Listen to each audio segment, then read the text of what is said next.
Hi there. In this video, I just wanted to show you Torch, Sales Torch, and this is an email tracking tool that you can install on your Gmail account. I believe also works for also works in Outlook.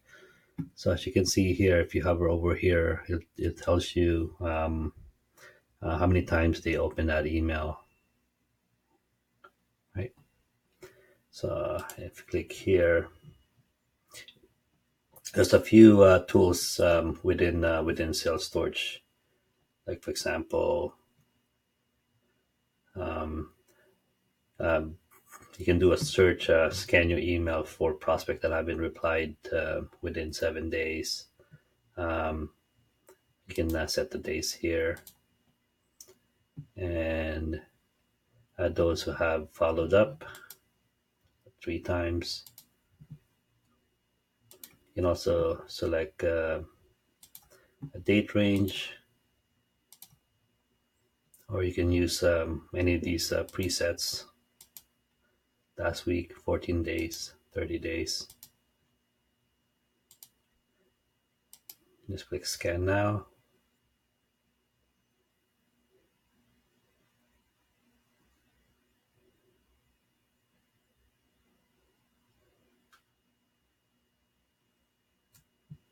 There you go. So it looks like Amy from Sales Search replied back. So here you can download the CSV file. You can also view it. So there's no follow-ups there. Follow up, replied, bounce.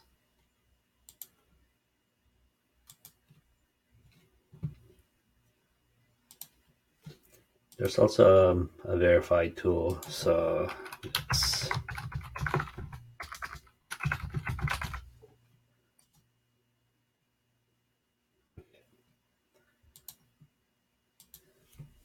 let's see this one here. Let's try Amy.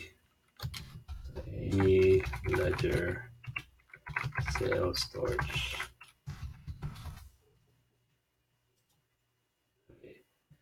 So that doesn't work. So, but let's try me.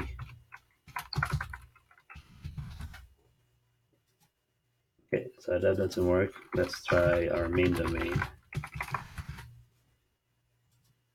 Okay, so that one works. So 94%. You can compose from here. So from there, you can create a new email to that prospect. Also has a history here, so browse history, run it. As you can see here, there's a history feed, issue settings. In my case, I I excluded all the domains that I own because I don't need the torches to, for obvious reasons. I don't need torch to include those. You can also do a organization-wide response match. It tells you a brief tip on what it is. Here's your account. Here's your billing. Let's close that. And that's sales torch.